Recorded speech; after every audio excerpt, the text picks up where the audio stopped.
Minister नहीं, लेकिन शंकर प्रसाद जी, अभी दीपक झा पूछेंगे कि अगर ईरान के साथ हमारे संबंध अच्छे हैं तो फिर 2 ही जहाज क्यों छोड़े, पूरे 21 के 21 क्यों नहीं छोड़ दिए? देखिए, इसमें तो जैसे something it is now war against economics. वो तो ये चाहते हैं कि पूरी दुनिया में इकोनॉमिक को खराब करें जिससे लड़ाई बंद हो। आप ये समझिए कि भारत कितना भी मित्र है ईरान का, कितना भी मित्र है इजराइल का, और कितना भी मित्र है अमेरिका का, वो एक तरफ रही। लेकिन अब मैंने इसीलिए तो बात शुरू की थी, this is now a war of oil and economics. अब इसमें इकोनॉमिक्स की बात कीजिए। आप इस समय इकोनॉमिक्स की बात करेंगे तो आप देखेंगे भारत में इसका इकोनॉमिक इफेक्ट आज कम से कम पड़ा है। अभी तक कहीं दाम बढ़े नहीं है। हाँ, गैस के दाम अवश्य थोड़े बढ़े हैं, उसका मुझे इतना एग्जैक्ट फिगर नहीं मालूम है, लेकिन पेट्रोल के दाम बिल्कुल नहीं बढ़े हैं। तो इसमें यह सोचिए कि इस समय भारत के ऊपर संकट केवल नहीं है बल्कि पूरे विश्व पर इसका संकट है। अब चाइना के ऊपर इसका संकट है, ऑस्ट्रेलिया के ऊपर इसका संकट है। ठीक है, तो मैं आता हूं। अगर हमें इसी प्रकार से लड़ते रहेंगे तो देश के अंदर और परेशानी खड़ी हो जाएगी। ठीक है, मैं तो ये मान के चलूंगा कि दीपक जी आपको दे रहे हैं, जिम्मेवारी सरकार की है, शंकर जी, जिम्मेवारी हर एक सिटीजन, हर एक किसी की भी। अब सवाल ये है कि मौजूदा स्थिति पुरानी युद्ध की स्थितियों से बेहतर है दीपक, और ईज आउट होने की संभावनाएं भी हमारे एक्सपर्ट्स जता रहे हैं। सवाल जो आपके हैं वही सवाल मेरे भी हैं, क्योंकि मैं भी इस देश का उतना ही नागरिक हूं और उतना ही डिपेंडेंट हूं इन चीजों पर, तेल और गैस पर, जितने आप हैं। अब आप अपनी बात रखिए। देखिए, व्यक्तिगत कुछ नहीं होता। जब दो देश लड़ रहे हो तो एक मुद्दों के लिए लेके लड़े थे, बात खत्म हो जाती है। जैसे हम और आप लड़े, देश के लिए लड़े, जनता के लिए लड़े, आपका मुद्दा मेरा मुद्दा। बात यह कि शंकर प्रसाद जी ने कहा कि हम ईरान के दोस्त हैं। अमेरिका कहता है ईरान आतंकवादी देश है, वो आतंकवादी हमले कर रहा है, हम उस आतंकवाद को खत्म करने के लिए उसको मार रहे हैं। तो क्या भारत का कोई स्टैंड है कि ये कह सके कि वो आतंकवादी मुल्क नहीं है? हम उससे 20% तेल लेते हैं अपने रोजाना के खर्चे का, 20% तेल रोज लेते हैं। तो शंकर प्रसाद जी, आप कैसे कह सकते हो कि वो आतंकवादी? तो आप दोनों नाव पे सवार नहीं हो सकते। दूसरी बात, शंकर प्रसाद जी ने कहा कि आज तेल का कीमत महंगा नहीं हुआ है, मैं भी मानता हूं, लेकिन जब तेल $70 प्रति बैरल था तब हम 100 रुपए लीटर ले रहे थे, आज 118 रुपए गया है। आज भी हम उसी रेट पे 100 रुपए पे ले रहे हैं। इसका मतलब है शंकर प्रसाद जी, मोदी सरकार ने हमारे 4 साल से जेब काट रही है। 2021 से देश के आम नागरिकों की जेब काट रही है। $70 पे जब था और आज 100, तो अभी देश में अगर 150 पे भी पहुंच जाए तो नरेंद्र मोदी जी को तेल की कीमत नहीं बढ़ानी चाहिए। दूसरी बात मैं तो कहता हूं टैक्स में भी छूट देना चाहिए मोदी सरकार को, जब तक युद्ध चल रहा है देशवासियों को। देखिए, अब मोदी जी क्या करेंगे नहीं करेंगे तो किसी को नहीं पता है, लेकिन मैं आ रहा हूं, लेकिन बात यह है कि डॉलर की कीमत तो अब बढ़ी जा रही है, रुपया गिर रहा है। रुपया गिर रहा है तो माननीय नरेंद्र मोदी जी ने कहा था कि प्रधानमंत्री का चरित्र गिरता है या देश का चरित्र गिरता है। आज मैं पूछना चाहता हूं, यहाँ पे जितने लोग कह रहे हैं कि मोदी जी बहुत अच्छा कर रहे हैं, तो रुपया का चरित्र गिर रहा है या देश के प्रधानमंत्री का? मोदी जी बहुत अच्छा कर रहे हैं, ये कहा है कि पुराने युद्ध की स्थितियों से बेहतर स्थिति है। कमियां सरकार की रही है, असेसमेंट में भी कमी रही है, इंतजामात में भी कमी रही है। लेकिन आपके सवाल का जवाब शंकर जी देना चाह रहे हैं। शंकर जी, संक्षिप्त में दीजिएगा। और 3 जहाज क्यों है? सीधी सी बात आपने ये तो मैंने भी पूछा। रोज 20 जहाज आते हैं, 5 जहाज आते तो आ रहे हैं भाई। शंकर जी जवाब दीजिए। आ जाएंगे और आ रहे हैं जहाज, 22 पड़े हुए हैं, आ रहे हैं। देखिए, एक बात please, this is very important and please listen to it. आपने भारत की रणनीति पर सवाल उठा किया कि हमारा टेररिज्म पर क्या स्टैंड है। देखिए, भारत का स्टैंड बिल्कुल क्लियर है। 2 बातें समझिए, this is not an era of war. दूसरी बात, भारत टेररिज्म को कंडेम करता है, ये हमारी सरकार ने पिछले 3 दिन पहले कहा है। आपको पता है कि किस प्रकार से हम, जब हमास ने, हिजबुल्ला ने, हूती ने इजराइल के ऊपर हमला किया, खासतौर से 7 अक्टूबर को, उसकी निंदा की हमने। हम उसमें इजराइल के संग खड़े हैं। हम आज भी इजराइल के संग खड़े हैं, क्योंकि Israel is fighting terrorism and we are against terrorism. कहीं भी टेररिज्म का इफेक्ट होगा उसके हम अगेंस्ट जाएंगे। अगर ईरान टेररिज्म करता है तो उसके अगेंस्ट हम हैं, लेकिन इसका ये मतलब नहीं कि हमारे सैकड़ों साल पुराने जो उनके साथ रिलेशनशिप है वो खत्म हो जाएंगे।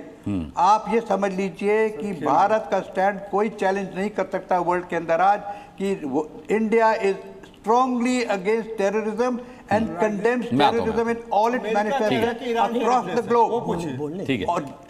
ठीक है, जे.के. त्रिपाठी जी, मैं आता हूं। देखिए, बीच में बोलेंगे तो फायदा नहीं होगा। मैं शाजी आऊंगा, समय का भी ध्यान रखना होता है मुझे। चीज कहना चाहूंगा, जो दीपक जी ने कहा उसमें थोड़ा संशोधन करना चाहूंगा। उन्होंने कहा 4 साल से हमें क्यों लूट रही है गवर्नमेंट। 4 साल पहले $100 क्यों था, $100 जब $70 प्रति बैरल कच्चे तेल के दाम। देखिए, ऐसा था कि 2014 तक जब मनमोहन सिंह जी की सरकार गई थी तब पता लगा कि कितने लाख करोड़ का हमने ईरान से अनुबंध किया था पेट्रोल मंगाने का, उसका पैसा हमने नहीं दिया था, वो 10 साल में हमें थोड़ा थोड़ा करके देना था। तो वो पैसा कहाँ से आता? वो पैसा सरकार अपना आधा बजट उसी, आधे रेवेन्यू उसी में से लेती।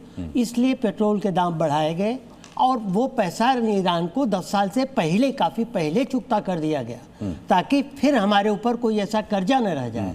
तो इसलिए वो फिर स्थिर हुए पेट्रोल के दाम। तो ऐसी बात नहीं। दूसरी चीज़ ये है कि ये पूछा जा रहा है ना कि ईरान, अगर अमेरिका कह रहा है कि ईरान टेररिस्ट है तो आप क्यों नहीं करें? देखिए, ये सारी लफाजी, बयानबाजी या जो आदर्श की बातें हैं वो सब धरी रह जाती। सीधी बात है कि अंतर्राष्ट्रीय संबंधों में देश का अपना हित, राष्ट्रीय हित सर्वोच्च होता है। हमारा जिससे मन होगा, जहां हमें सस्ता मिलेगा हम तेल खरीदेंगे, जहां हमें नहीं सस्ता मिलेगा हम नहीं खरीदेंगे, जहां हमें कंडीशनल मिलेगा हम नहीं करेंगे, या जहां हो सकता है कुछ कंडीशन देना पड़े लेकिन हमारा राष्ट्रीय हित सधरा है, वहां हम वो कंडीशन। ठीक है, लेकिन मैं आ रहा हूँ रुकिए। लेकिन अभिज्ञान, जब युद्ध की स्थिति हो तब तो स्थितियां फिर हमारे लिए भी बदली होंगी ना। सरकार को आप क्या, मतलब सरकार के प्रयासों को आप काफी मान रहे हैं जो इस वक्त हैं, आने वाले 15 दिनों के अगर मद्देनजर में बात करूं तो? नहीं, देखिए बिल्कुल क्लियर है कि सरकार बहुत सारी परिस्थितियों को, अंतर्राष्ट्रीय मूवमेंट दिखाई देने के बाद, समझ में आने के बाद, सरकार के पास बहुत सारे इंफॉर्मेशन गैदरिंग के तरीके हैं, वो प्रीएम्प्ट नहीं कर पाई। पहली बात जो बिल्कुल क्लैरिटी से नजर आती है इस केस में, क्योंकि वर्बल कॉन्फ्लिक्ट कहिए, बयानबाजी का कॉन्फ्लिक्ट कहिए, वो तो ट्रंप और इन लोगों के बीच बहुत वक्त से चल रहा था। तो एक तरह से क्लाउड्स ऑफ अ वॉर, जैसे आपने खुद कहा, मैं पहले भी कह चुका हूं, पहले से थे। तो आपको ये तैयार होकर रहना चाहिए था। हम एक फेडरल स्ट्रक्चर में ऑपरेट करते हैं। मैं बहुत ज़रूरी है इस बात को बार बार दोहराना कि सिर्फ कोई सेंट्रल गवर्नमेंट नहीं, स्टेट गवर्नमेंट्स की भी इस समय बहुत बड़ी भूमिका होगी। उसको आप अंडरमाइन नहीं कर सकते। आप दुनिया का एलपीजी इंतजाम कर लें, लेकिन आप उसको दिल्ली में भरकर नहीं रख सकते। आपको देश के लोगों के घरों में, गांव के घरों में उसको पहुंचाना होगा। तीसरा पॉइंट ये जो बहुत जल्दी से मैं रखना चाहूंगा, चूंकि इकोनॉमिक फैक्टर्स की बात की गई, हाँ अभी तक इंडिया ने एक अच्छा काम किया है मौजूदा सरकार ने, कि प्राइसिंग पे एक किस्म का कैप रखा है। ठीक है, कैप का बढ़ जाएगा क्या पता। एग्जैक्टली। लेकिन ये वो नियंत्रण नहीं है जो आप सदैव रख सकते हैं। ईरान लगातार सिर्फ क्रूड के मामले में $200 तक के टारगेट की धमकी दे रहा है। ठीक है, तो आज एलपीजी है, कल को ये कन्वर्ट होके उतनी ही फ्यूल की भी क्राइसिस होगी, हो सकती है। तो ठीक है, गवर्नमेंट को अभी से इसकी स्ट्रैटेजी तैयार रखनी पड़ेगी। शाजिया, अब दोस्ती का दम, जिसकी दीपक बात कर रहे थे, पूरा देश जानता है डोनाल्ड ट्रंप से मोदी जी की दोस्ती किस कदर है।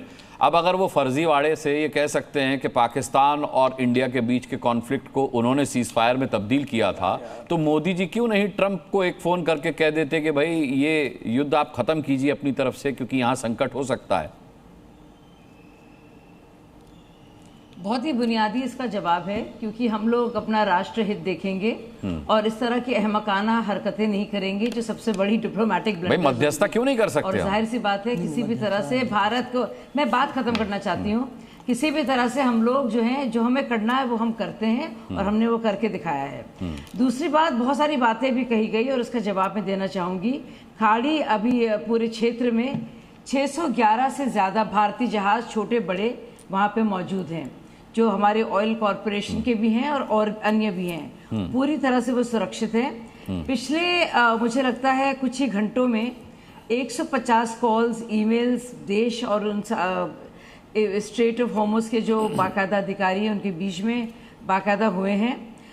सारे बाकी जो है 16 करीब जहाज सुरक्षित वापस आ रहे हैं। तो किसी भी प्रकार का खतरा जो जताया जा रहा है वो नहीं है। यानी आप बता रहे हैं कि जो 3 जहाज अभी वापस आए हैं उसके तरह 16 जहाज अभी वापस आ रहे हैं वहां से।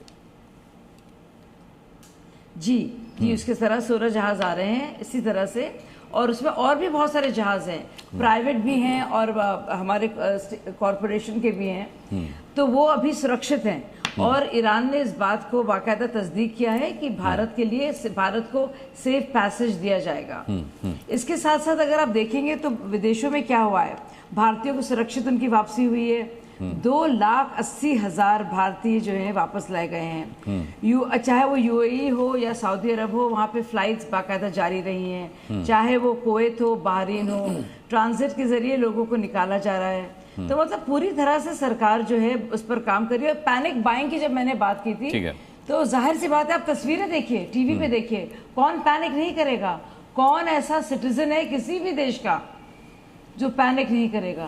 तो जाहिर सी बात है, लेकिन सरकार ने उसको लेकर, जैसे कि मैंने आपको बताया कि सिस्टम में पारदर्शिता, सप्लाई चेन, मुझे लगता है और प्रयास की जरूरत है। आशुतोष कर्नाटक जी, समय खत्म हुआ। मैं चाहूंगा आपसे, क्योंकि मैं लाइटर नोट पे मैंने मध्यस्थता की बात की थी, टेक्निकली मध्यस्थता नहीं हो सकती, लेकिन एक फ्रेंडली कॉल तो किया जा सकता था ट्रंप को। खैर, एक closing comment sir, Ashutosh Karnataka ji, आप क्लोजिंग बड़ी अच्छी करते हैं। या दो तीन चीजें, दो तीन चीजों का टाइम नहीं है सर, कोई एक चीज।